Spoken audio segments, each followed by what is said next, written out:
Welcome to the annual community meeting of the Alumni Board and also the Dean's State of the School Address. Those of you who don't know me, my name is Erica Chung. I am the current president of the FPB Alumni Association Board and just finishing up my 2-year tenure. So we'll be passing it off to Karen pretty soon here. All right, and without further ado, I will turn it over to the Dean for her State of the School Address. For those of you who are on Zoom, feel free to unmute if you have questions or put them in the chat. We do have someone monitoring the chat. All right. Thank you, Erica. Good afternoon, everyone. I've got my Kathleen Turner voice on today, so hopefully this goes well. So thank you all for choosing to join us at the alumni event for Francis Payne Bolton School of Nursing instead of going to the Cleveland Guardians wildcard playoff game. So, but let's keep them in our thoughts so that things go well.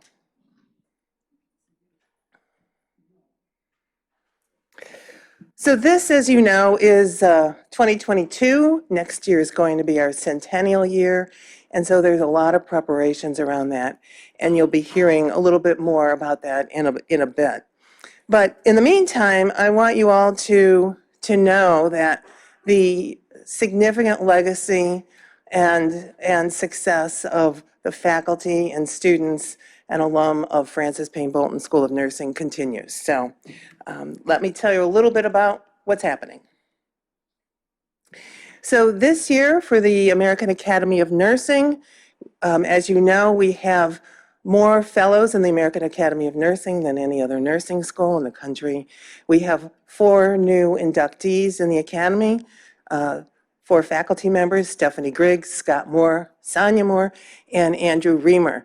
And in addition to that, we have 16 friends, colleagues, and others who are being inducted. So we're very pleased about that. Let me tell you a little bit about some of the numbers because people always want to know how many students we have and how we are faring financially.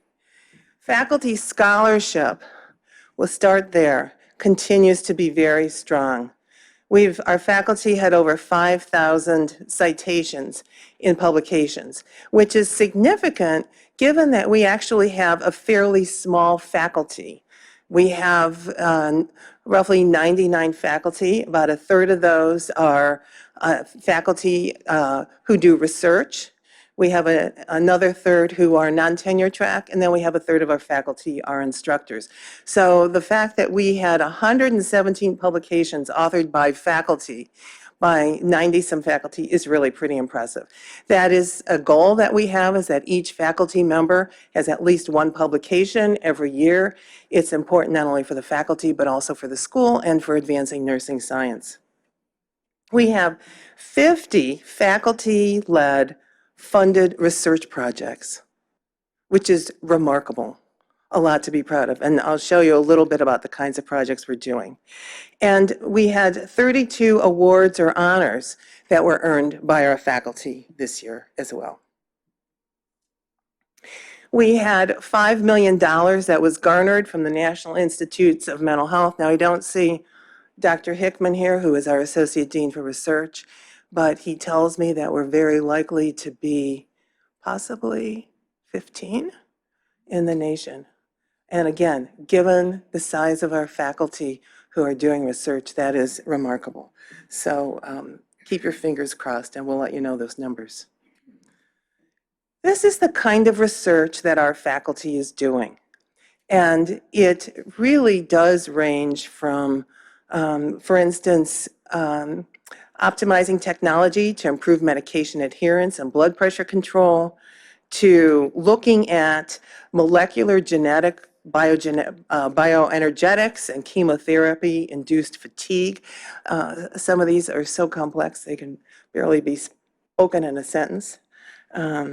One of our faculty who has just recently moved on but is staying on as an adjunct faculty, Shanina Knighton, just received a $2.3 million grant just within the last several weeks called Clean Hands, Accessible and Manageable for Patients. And this is a very exciting project as well. So we've got research such as routines of people living with HIV, antibody pools.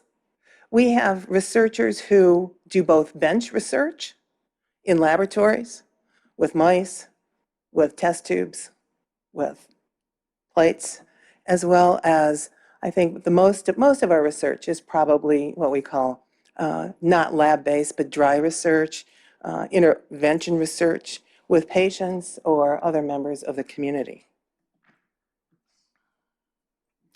In terms of enrollment, you'll see that our enrollment has actually stayed pretty constant across time here. However, do take a look that there is some change in the proportion of the number of students in the different programs.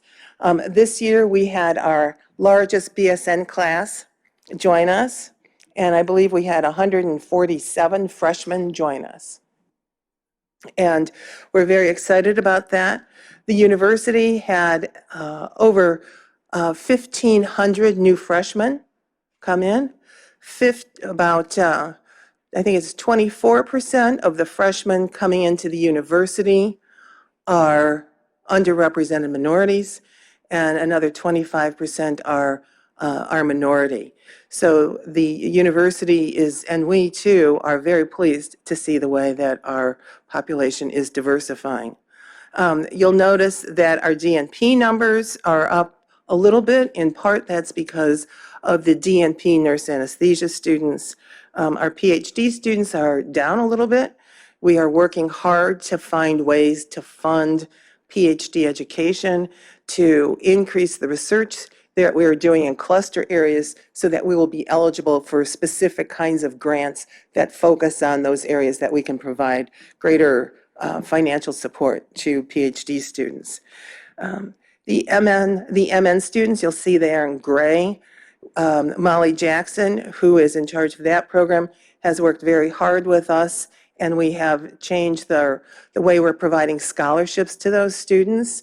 And so even though it looks like we're down a couple students, we've actually increased the size of this class, and I believe there are 32 students that came in this year, whereas last year we only had about 20 new students. So we're working hard on that.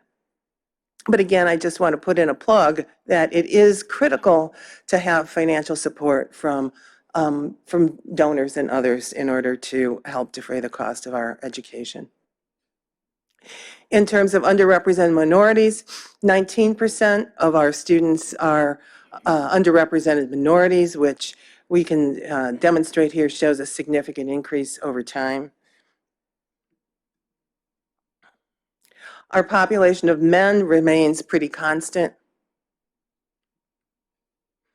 Now, here's the good news. Despite COVID and the challenges of that educational period, the average pass rate for our CWRU students is roughly 94% for the first-time NCLEX test takers. And that is a combination, of both the MN and the BSN students. So we're very proud of that. Now, in terms of our nurse practitioner students, you'll see that we have excellent pass rates as well, most being at 100%. We're at 86% for our pediatric nurse practitioner primary care, and we are working to improve that. I think many of you may have seen the latest U.S. News and World rankings, where our undergraduate program was ranked number 5 in the nation, and we're really proud of that. And the hard work of our faculty, our brilliant students who contribute, who contribute to that as well. So we're hoping to continue to maintain that. Our degree programs continue to rank in terms of the best grad schools. Our MSN is number 11, our DNP is 15. We'll be finding out again in the spring where we are with those. Our MSN acute gerontology is always very good, as well as our midwifery program. Now, in terms of development, we've had a little bit of a transition in our development area. Megan Juby, as you know, has moved over to the med school, and we have hired a new development director, Mike Dolsek, who is the senior vice president for development for the health sciences, has been working with us. And you can see here that we actually have done pretty well in 2022, that we actually are not as good as last year, but $9.8 million. So we are really pleased about that and appreciate the support. The other thing that we look at is the number of donors who contribute. So here you'll see that in terms of our development, the 623 donors, and then our annual fund, which is just the general fund that is available to help. It's a dean's discretionary fund, basically, to help fund scholarships and other kinds of needs, has 685 donors. Just this afternoon, we were able to honor Cheryl Bergeron, who provided a $5.5 million scholarship to support DNP nurse anesthesia students. And this is going to be this is a significant gift. And as a result of this gift, we'll be able to provide at least one full scholarship every year to these students. The DNP nurse anesthesia program is a 3-year program. Do we have that clip, or we're going to save that for tomorrow? Okay, we'll save it for tomorrow. Cheryl was just received an award this afternoon at the university luncheon for her service to the university and the world. Cheryl, as many of you know, was a colonel in the Air Force and did a lot of significant work around the globe. This year, we also were able to have the honor of opening the Marion K. Shaughnessy Nurse Leadership Academy space on the 3rd floor. For those of you who are coming to the luncheon tomorrow, the luncheon is going to be outside of the academy space itself.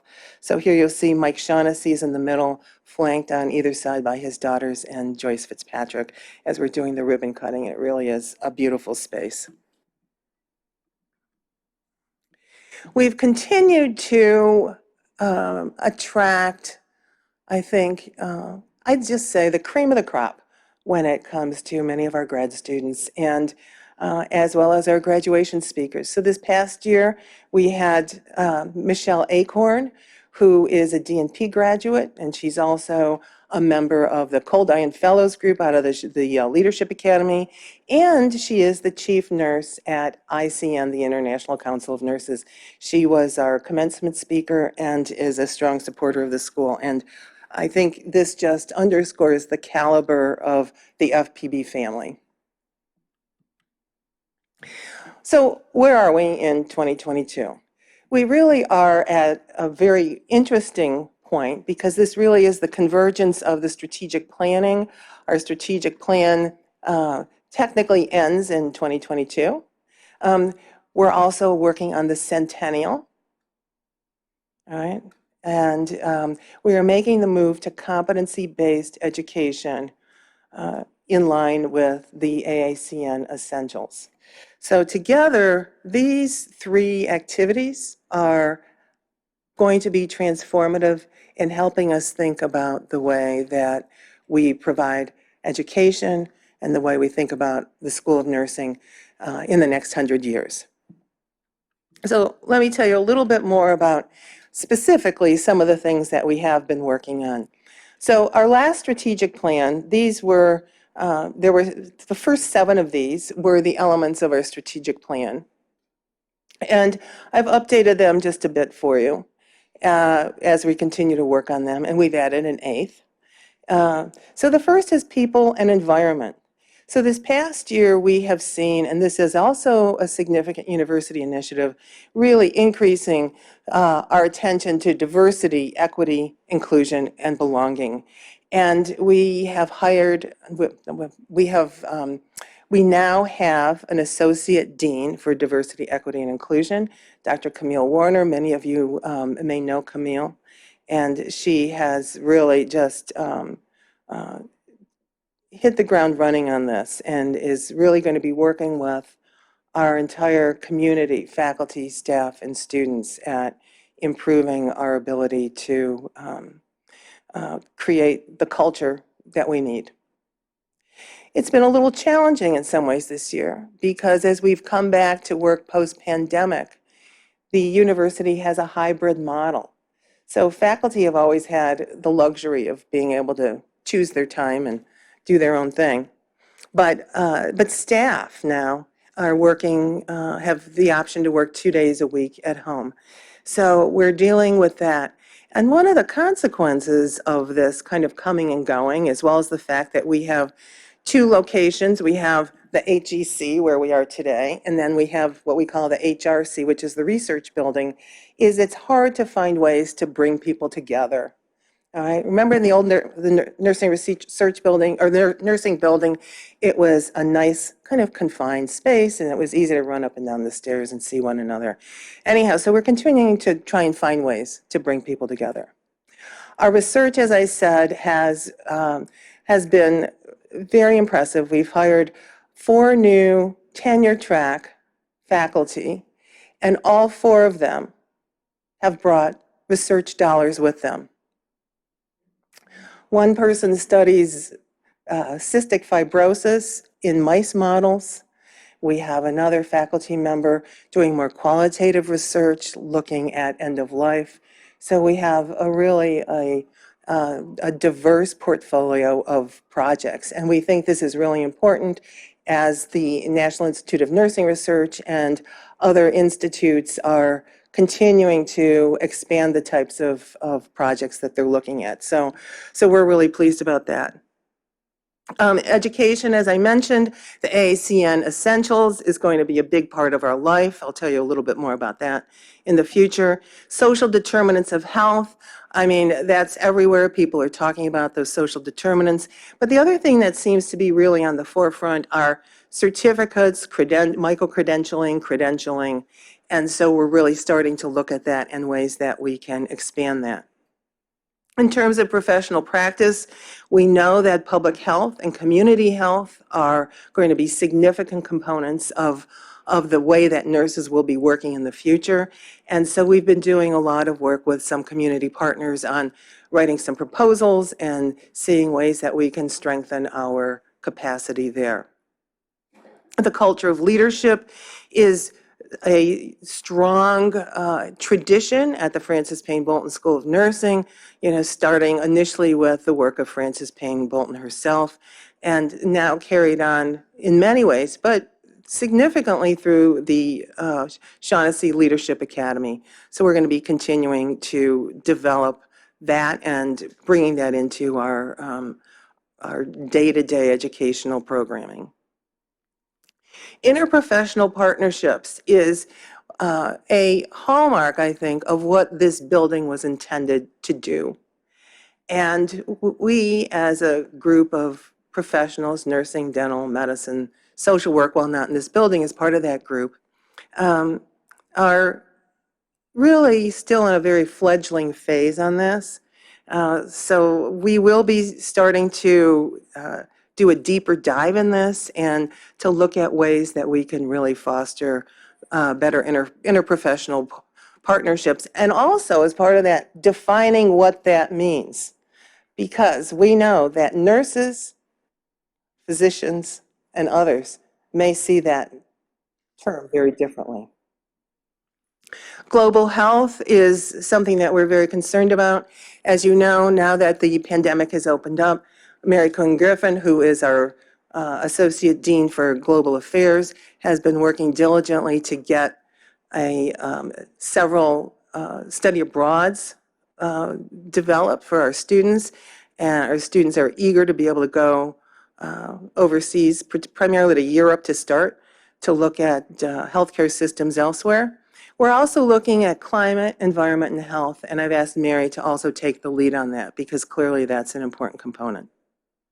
And then lastly is philanthropy, and alumni involvement. And philanthropy, we realize, is just such an important component of our work. It supports every aspect of everything that we do. And alumni involvement is essential as well. So in fact, at lunch today, we were talking with Erica about what are the ways that we can better involve some of our younger alumni in our work, keeping them engaged, helping us with social media and those kinds of elements. Here's an example, though, of the way that our work is changing. As we move forward, simulation is going to become a more significant component of the way that we teach as well as evaluate students. We have just invested over $500,000 in new equipment to help support simulation. And we are going to be using this to help prepare students for the different kinds of evaluation processes that we're going to be facing as we move on to the essentials, core competencies for professional nursing education. In a nutshell, what the essentials do is they look at nursing professionals and say, you're either a basic nurse or an advanced nurse. And so the basic nurses would be the BSN and the MNs who are just starting their careers.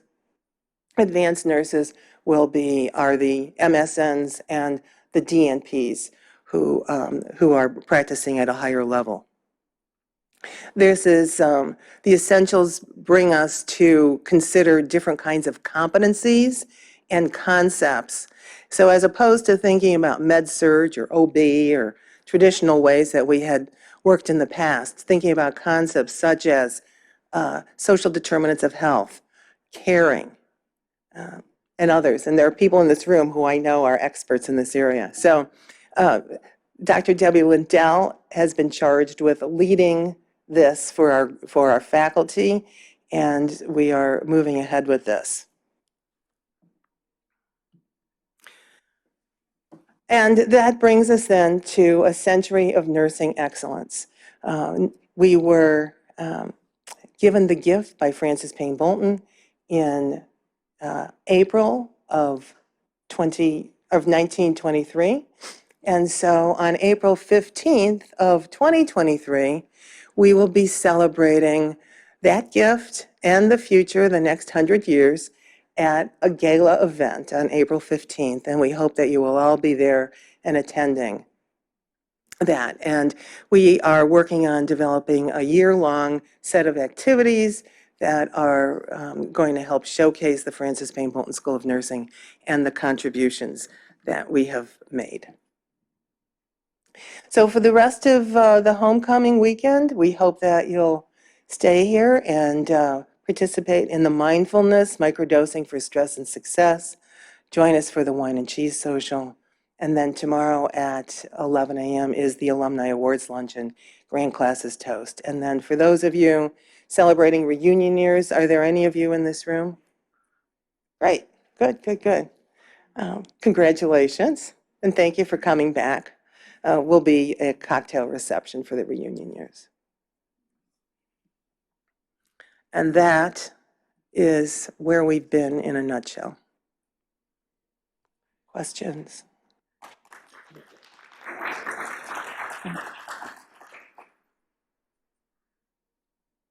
Okay.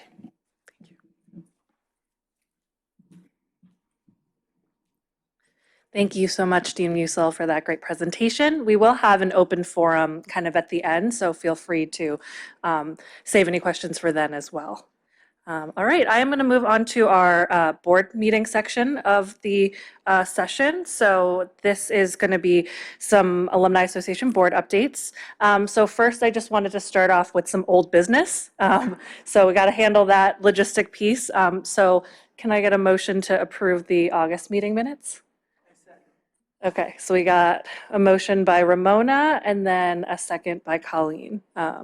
All right. And then I also just wanted to really thank Nancy Hovan for her really amazing support of the Alumni Board as we kind of had a transition this year with Maria Sharon retiring. And so we're happy to welcome Susan Garcia, who will be our new liaison with the board. And so I think that transition will fully happen with the new year. And so with Karen taking the reins next year, you two will be the dynamic duo moving forward. And so what is the board? The board's mission is to create and engage a committed, innovative, and charitable alumni community that spans generations and circles the globe. And it's an environment that makes all alumni feel engaged and welcome. And so I can say, personally speaking, having been a part of this board since I think 2013 as a committee member, that I've just seen it grow so wonderfully. And we span the whole nation now. For those who don't know, I live in Los Angeles, so I come into town a couple times a year to see everybody. So don't know if I win the award for traveling the farthest. If somebody came from out of the country, feel free to raise your hand because you beat me. But yeah, so I wanted to thank my fellow executive committee members for a great year so far. So like I mentioned, Karen Hogan is our president-elect, and she will be assuming my duties January 1st. And then Joy Uhas, she is our secretary. And I want to thank her for stepping up because we did have some shifting in roles this past year. But I do also want to acknowledge Heidi Goodwin, who also was the secretary earlier this year, and the great job that she did. Colleen Lenners is our co-secretary. Paula Forsyth, our operations director, has been kind of a force to be reckoned with, and she keeps us all on track and, make sure that we know what we need to do. And then Jermaine Nelson, our engagement director.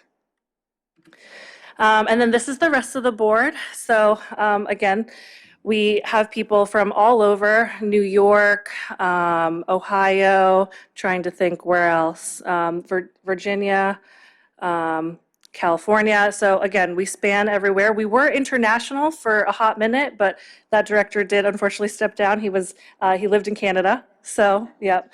And then our amazing committee members. And we also, I want to acknowledge Alice Jiang. She is our student representative. So we like to start fostering that alumni growth with the future alumni. And so really staying engaged with the current student class is a big thing of ours. And then just wanted to kind of acknowledge that we did lose two board members this past year, Laura Nosek and Ann Farmer. And so they will be dearly missed. And I don't want to say too much because I know Paula's got a little bit about that in a minute. All right, we had our second annual virtual retreat. So my entire presidency has been virtual. And so I did not warn people that I was taking this snippet. So I apologize for the kind of crazy looks. But thanks to Joyce and Becky for being our guest speakers at that retreat. But yeah, I mean, it's amazing what we can accomplish virtually. We've definitely been doing Zoom since before it was cool, before the pandemic happened. I used to call in because I left Cleveland in 2014, but have remained engaged on the board since then. So there's an infamous photo that I think I shared last year at our presentation where my face was on Zoom and I was the only one called in. So my face just overtook the whole screen, and I had just come back from a hike in like the Hollywood Hills, so it was just big sweaty face. Yeah, not a good look. All right. So at our retreat annually, we do set some board goals. And so this year, we really honed in on specifying those goals to cover each of the areas that the board touches. So with engagement, we really wanted to strengthen the synergy and use social media, networking events, and partnerships now that the world's opening back up and we have an opportunity to be in person.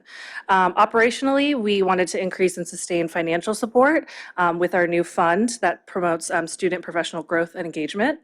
Sustainability-wise, this one's a big one for me because I work in quality improvement.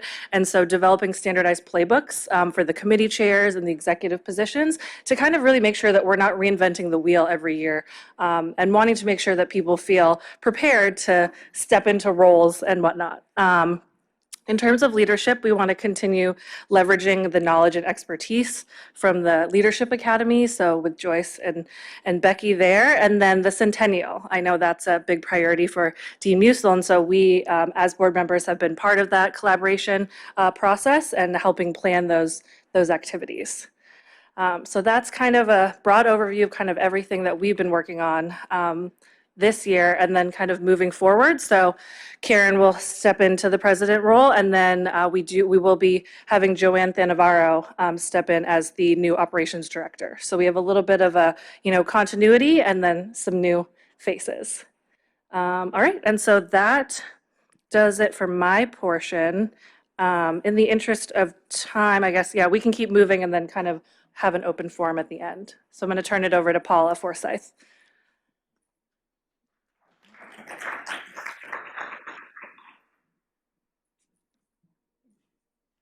All right. So anybody in the back, if you can't hear me, please raise your hand because I don't project very well. And I am going to get started. Oh, right. Okay. The Operations Committee, about 3 years ago, we totally restructured the way the board functioned. We were a lot of individual committees, but no sort of like governing or oversight kind of a structure to it. So we decided to, like the government, make 2 branches. One is operations and one is engagement. So operations are sort of like the foundational things that every organization has. You have your nominating committee, your onboarding committee, which is orienting your new members, our bylaws, and our fiscal. I am the current director, and Joanne will be our director next year. We are structured so that all the board members, if you are a director, and there's 20 of us, that you have a 3-year period of service to the school. But all of our leadership roles are in 2-year increments. So we're trying to, keep the impetus going, new people, new thoughts, and growth. Basically, the president is 2 years, the president-elect, and the past president 1 year, and they rotate years. Secretary is 2 years, the operational director is 2 years, and that person, the director, takes that role in the odd years, and the engagement director, the change occurs on the even years. So bringing continuity to the board. That's about it. If you are a board committee member, that means that you're not a director. You can re-up every year, but it also gives you an idea about what the board is like, what it would be like to be a director, because there's only 20 of us, and when we have years that we have a lot of candidates that volunteer, we don't want to lose any of that enthusiasm. So they are accepted as a committee member. They get a mentor and they continue to work with us, and hopefully they will continue and fill the spots as we rotate over every year that we rotate. And then there is a new position that is an alumni board emeritus, and that is a lifetime position. Okay, the onboarding. Okay, basically that our onboarding documents are updated every year, and then the new members that are selected to be on the board, they receive all of these papers from us, and then they fill out some documents. So we have a profile from them, and then we have additional information from that helps with the different projects and the different thoughts and ideas that maybe we can look forward to, again, being more futuristic. We do provide formal education for the board members, and in 2022, actually just a week from, 6 days from today, that Becky Patton, who is a faculty member here, that she's going to present to the board, Board Success Starts With You. And that's going to be looking at the fact that when you're a board member, that is a different responsibility than a lot of other organizations that you belong to. So we're going to look at what those responsibilities are, how you get oriented to them, how you develop them, and then how you mentor the the newlings so that they can continue and the success of the organization continues on. What's in development is going to be a one-on-one senior student mentorship program. We're in the process of looking at that with Latina's help, and that sort of working with the students, the seniors, as they're transitioning to careers, their own career, movement from student to career, helping them look at what that transition is like for them, and helping them with some questions that they might have about how they even select where they're going, the positions that they want to be in as they graduate. And then another new entity will be that the Alumni Association, all the members will now have business cards, and they would be a standard card. They can write their name on it, and as they go to conferences and as they meet other colleagues or they work with students, they can hand out this business card and with a number attached so that that individual can continue contact with that mentor or individual. Okay, this is the bylaws. The bylaws, have a yearly responsibility of just looking at our bylaws, updating them. We do it in the fall, and then anything that is changed, we review it at the retreat, which will be in February 2023, and then we finalize the bylaws. So it's kept very, very current because it's a evolving organization and structure, and that our goals change, and that we want to be sure that our bylaws are congruent with those changes. This is the fiscal report. We have two funds that we can, that help support projects that we're interested in. There is an endowment fund that actually was based on a $30,000 donation from the Alumni Association in the 1980s, early 1980s. That money was deposited with the Case Western Reserve Endowment Fund, and that money continues to grow for each year, and that the Alumni Association Board, receives the interest off of that fund. And actually, it's doing very well financially. That the latest report is that we get $579 every month from the interest. So we have monies, but we spend about $6,000 a year for some particular activities. Those are contractual agreements that we had when the endowment fund was established. That's on the next slide. And then new to us is what we call our SAGE Fund, and that's Students, Alumni, Growth, Education, and Engagement. Whereas the endowment fund goes to the advancement of student knowledge. So research, some other activities that I'll go into, and the SAGE Fund is helping students with their own professional growth. That is, in addition, parallel to what you're learning in school, what do you do with that profession? And that getting students involved with conferences, maybe some additional travel, studies. Maybe we can help support students who would not otherwise be able to do an off-site study. Okay, our endowment fund, our current value is almost $30,000, and that is, and the second part I've already said. We dedicate $3,000 a year to support student research endeavors, and usually these amount to 3 students, and that they each request $1,000 from us, and that this will help support them with whatever research that they have intentions of doing. We do a welcoming gift for all of the freshman students, the whole 147 of them that came in this year. And we've dedicated, the budget is $2,500 for this endeavor. And then we do have some honorariums, and that money is up about $500.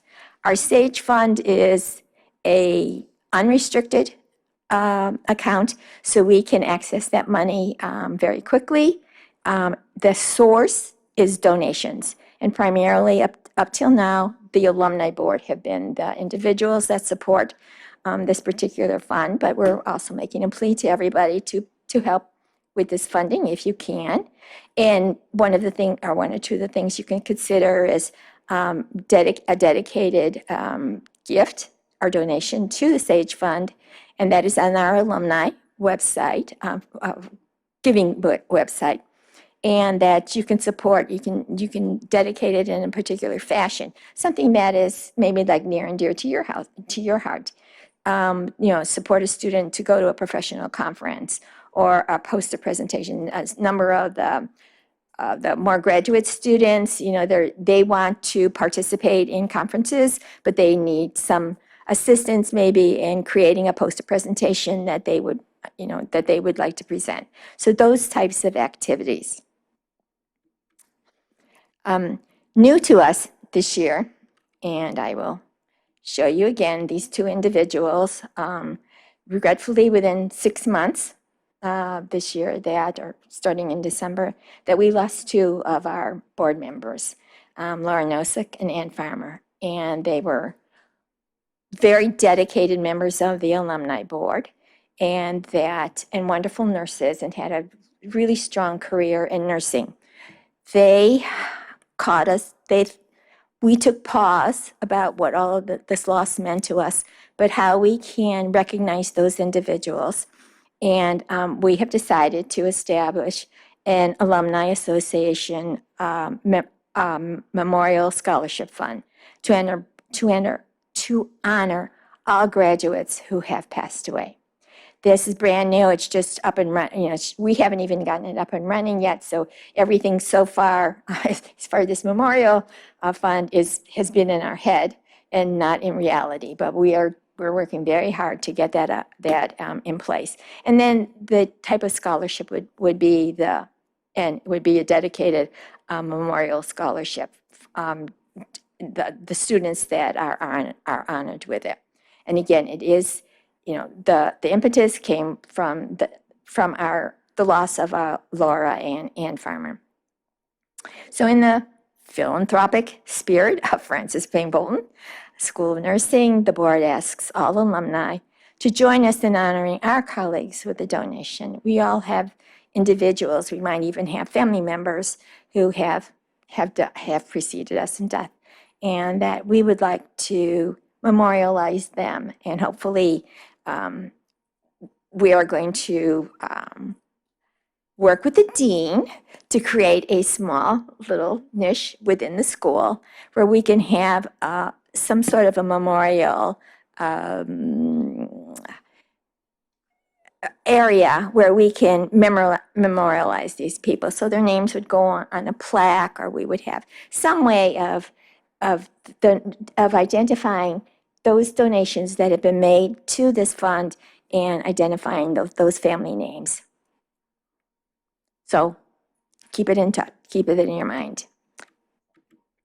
That for the Alumni Memorial Fund, that the contact for that at this particular point is called a special gift, and Sarah Schoonmaker. Okay, Sarah Schoonmaker is Assistant Director of Special Giving and Stewardship, and she is the contact person. We're hopeful that we've just been talking today about moving that donation access to our giving website on the Francis Payne Bolton website. And then the Sage Fund, you can, if you just go to the gift giving website on the Francis Payne Bolton website, that you can access the Sage Fund. And even yearly, when you do your annual gifting, that there is a drop-down choice on that gifting that you can donate to the Sage Fund. It also was for homecoming. We also had that, it was a choice you could make for homecoming as well. Okay, all done. Any questions? All right, Jermaine.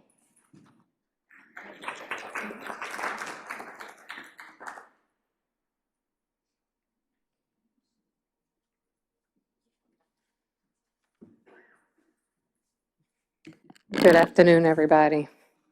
When Erica was presenting, I saw a slide. It looked like I was asleep. I promise you, I was not asleep on that slide. I was engaged. So good afternoon. My name is Jermaine Nelson, and I am the Director of the Engagement Committee. And under that group are the Research Awards, Alumni Awards, Outreach and Engagement. And I'm excited because as we continue to evolve on our journey, there's so much that that we can do in terms of engagement. And it feels good to be here in Cleveland, a girl from New York here in Cleveland in this beautiful space with the great light. So it's just nice. So.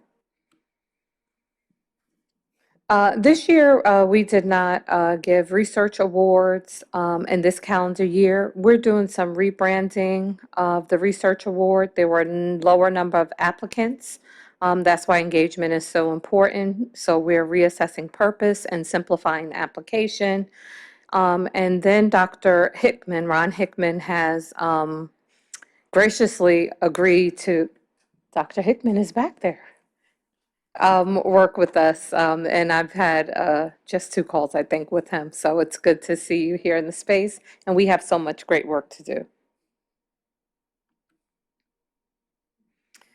This year, the Distinguished Alumni Award will go to Jacqueline Zanuski.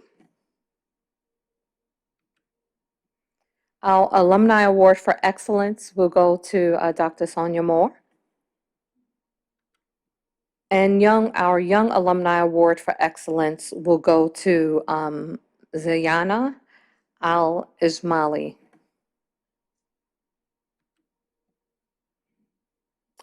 Here you have a picture of the homecoming in 2021, along with, this is additional activities that the Engagement Committee and Outreach Committee is involved in.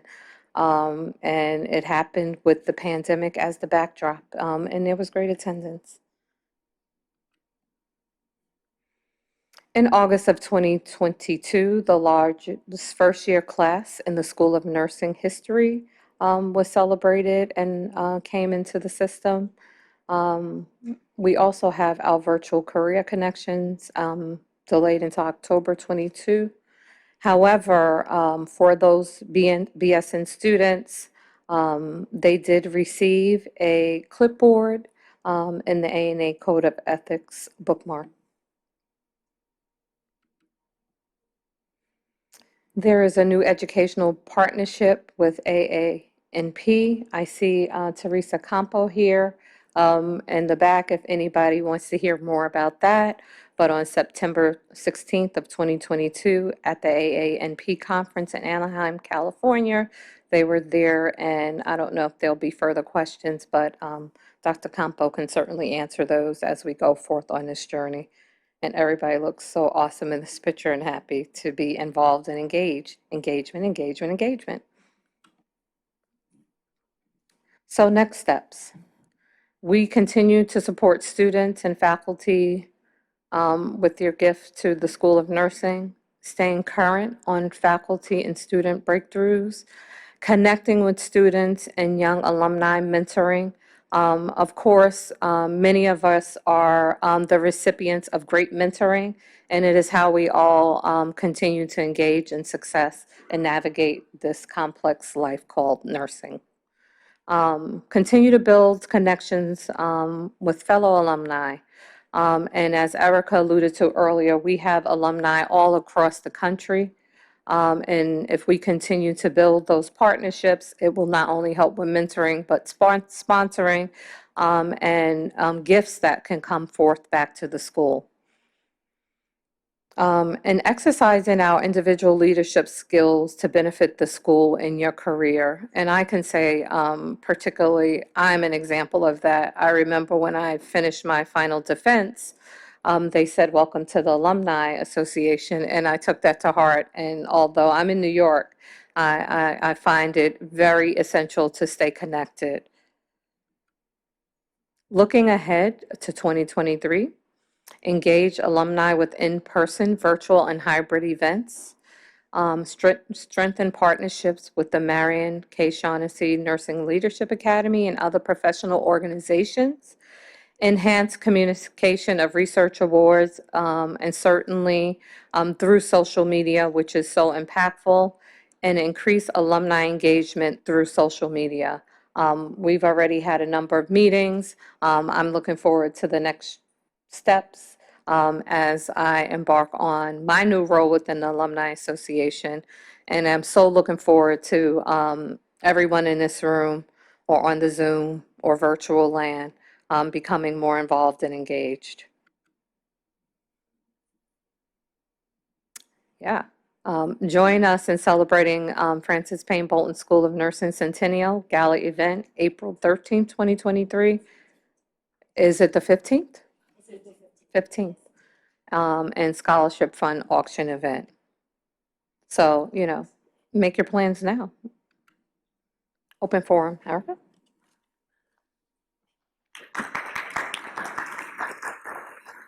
Thank you. Yes, sorry about that error, but please mark your calendars, April 15th, 2023 for the Centennial Gala. It'll be at the ballroom at the Tink, which, is a fantastic space, did not exist when I attended school here. And so, yeah, just kind of some closing thoughts. It's been an interesting 2 years trying to keep this board together with all the virtual meetings and whatnot. And so I just, I'm very grateful to have been a part of this experience and gotten to exercise my leadership potential in that way. We're looking forward to a lot of things for the next couple months. So for our internal board members, just for your awareness, so our nominating committee will be meeting to figure out who will fill some of our board director positions that'll be vacant. And then Paula will be rolling into the emeritus role, which is very well deserved. Let's see, what else? We will need to start thinking about our retreat for 2023. And now that it does seem like things have opened back up, I'm really hoping to, fulfill Colleen's wish of doing a retreat in February that's not in Cleveland because we do not want to come during the snow. So we will have more conversations about that. But yeah, I think that's pretty much it. So I want to kind of open it up for any comments or questions. We have a couple minutes. And I think I'm going to stop screen sharing just so we can see the folks on Zoom. Oop, hold on. Not sure what I'm looking at. Let's see. We can just see a gallery. Yeah. All right. I don't know if I can move it, but yeah. All right. Any questions? Comments? We do have a microphone that we can hand.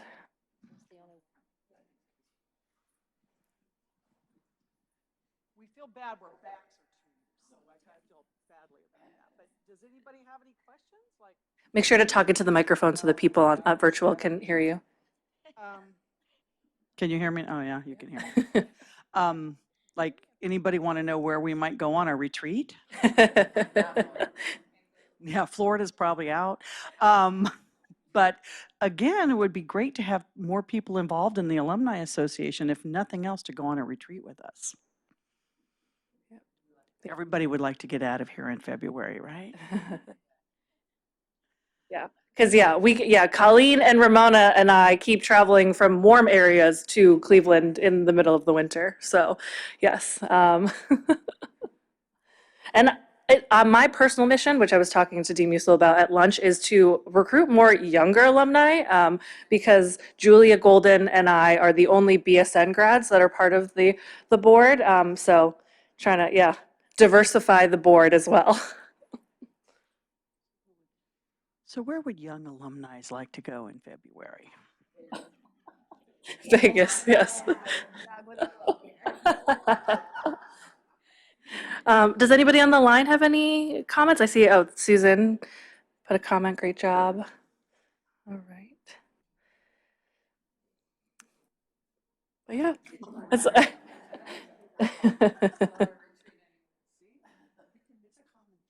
Mhm. Oh, we have a question, Colleen, if you want to. Oh. The question was, how many members are there in the Alumni Association Board? So the board is made up of 20 board directors and then kind of an infinite number of committee members. So I think this past year, what are there, 6? So 20, there's 26 total board members. And last year, I want to say it was well over 30, actually.